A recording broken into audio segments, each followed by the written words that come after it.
اب 24 میں آپ کو پھر سے تنہا کر دیا، بعد کانفرنس جماعت سائڈ پہ کر دی گئی، پلان وہی والا ابھی بھی چل رہا ہے کہ نہیں؟ سر اس میں میں ایک سوال بیک والا پلان چل رہا ہے کہ نہیں؟ اس میں کچھ چینج ہوا ہے؟ باجوڑ میں آپ کو سیکیورٹی تھریٹ ہے، ٹھیک ہے، آپ کی جماعت کو بھی تھریٹ سے حملے بھی ہوئے تھے، وہ تو پھر داعش نے مان لیا تھا کہ ہم کر رہے ہیں. پھر ڈی خان میں آپ پر نامعلوم افراد کی جانب سے فائرنگ ہوتی رہی، آپ کو تنگ کرتے رہے، کیا اس سے ہم یہ تاثر لے سکتے ہیں کہ جان بوجھ کے یہ لوگ یہ کرتے رہے کہ آپ حکومت میں نہ آ سکیں؟ اور طرفہ تماشا یہ ہے کہ الیکشن جب گزر گیا اس کے بعد کوئی تھریٹ نہیں ہے. تو یہ سارا آپ خود اندازہ لگائیں کہ کس کس کس طریقے کو اپنایا گیا، کہاں کہاں پر کیسے کیسے طریقے اپنائے گئے کہ ہمیں گھر سے باہر نکلنے کی اجازت نہیں ہے. جس کو کامیاب کرانا ہے ان کے ساتھ گاڑیاں رکھ کر وہ علاقوں میں جاتے ہیں کہ جہاں آدمی سوچ بھی نہیں سکتا. تو ان کو پبلک سے ملنے کے مواقع مہیا کیے جا رہے ہیں، ان کو سہولتیں مہیا کی جا رہی ہیں. ہمیں کہا جا رہا ہے کہ آپ نے پبلک میں نہیں جانا، آپ کے لیے خطرہ ہے، گئے تو پھر ہم اس کے ذمہ دار نہیں ہوں گے. تو اس قسم کی چیزیں جو ہے یہ سارے وہی حربے ہوتے ہیں کہ آپ کو کس طریقے سے ناکام بنایا جاتا ہے اور کس طریقے سے آپ کے خلاف اتھارٹیز کو استعمال کیا جاتا ہے. یہ وہی چیزیں ہیں جو یہ ایک سوال کا جواب ہے کہ جیسا کہ آپ نے فرمایا کہ ہم ہر قسم کے انتخابات سے تعلق رہیں گے جو پارلیمنٹ میں ہو رہے ہیں. خیبر پختونخوا میں کل اسمبلی کا اجلاس ہے، تو جو اپوزیشن کی سائڈ کی جماعتیں ہیں ان سے بھی آپ تعلق رہیں گے، اپوزیشن لیڈر کے الیکشن میں بھی حصہ نہیں لیں گے، وہ وزارت اعلیٰ کے اس میں بھی نہیں رہیں گے، اس قسم سے؟ جی ہاں ایسا ہی ہے.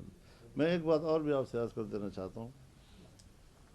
میں نے ابھی دوستوں سے بھی کہا کہ مسئلہ کیا ہے، یعنی ہم کس کے لیے پرابلم ہیں. یہ تو ہم تسلیم نہیں کرتے کہ ہمیں پبلک نے مسترد کیا ہے. ہمیں اپنے حجم کا بھی پتہ ہے. میں کوئی یہ نہیں کہتا کہ میں 100-200 سیٹیں جیتنے کی پوزیشن میں ہوں، لیکن اپنی جو حق ہے میرا اس کا اندازہ مجھے ہے کہ کس حد تک ہمیں کامیابی حاصل ہونی چاہیے. لیکن تکلیف کس کو ہے؟ اگر ہم اسلام کی بات کرتے ہیں، اسلامائزیشن کی بات کرتے ہیں، اسلامی قانون سازی کی بات کرتے ہیں، تو یہ کس کے لیے پرابلم ہے؟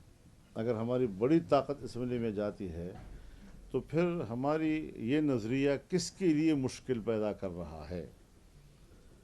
میرے خیال میں اس مسئلے کو ہمیں جانچنے کے لیے پاکستان کی تاریخ کو بھی سامنے رکھنا ہوگا کہ ہمارے اسٹیبلشمنٹ، ہمارے حکمران اول سے لے کر آخر تک اس ملک میں کسی طرح کی اسلامی قانون سازی کے حوالے سے تیار نہیں ہوئے. اور آج بھی ان کو یہی خطرہ ہے کہ یہ آواز جو ہے یہاں دبا دی جائے کسی طریقے سے، تاکہ یہ روز روز اسمبلیوں کے اندر جو ہے اپنی عددی قوت کی بنیاد پر اپنے نظریے کی بات نہ کر سکیں. دوسری بات یہ ہے کہ آپ بھی یہ جانتے ہیں کہ 9/11 کے بعد پاکستان میں جو تحریک ہم نے چلائی اس نے صرف پاکستان میں نہیں بلکہ برصغیر اور جنوبی ایشیا میں اینٹی امریکنزم پیدا کیا، اور اس کو اعتراف کیا. آپ کے صحافی نے اعتراف کیا اس کا، جی میڈیا نے اعتراف کیا اس کا. جی تو اس حوالے سے بھی اگر عالمی قوتوں کے مقابلے میں ہم کوئی آواز بلند کرتے ہیں تو ان کی بھی ہدایات یہ ہوتی ہے کہ ان کے ہجوم کو کم کیا جائے.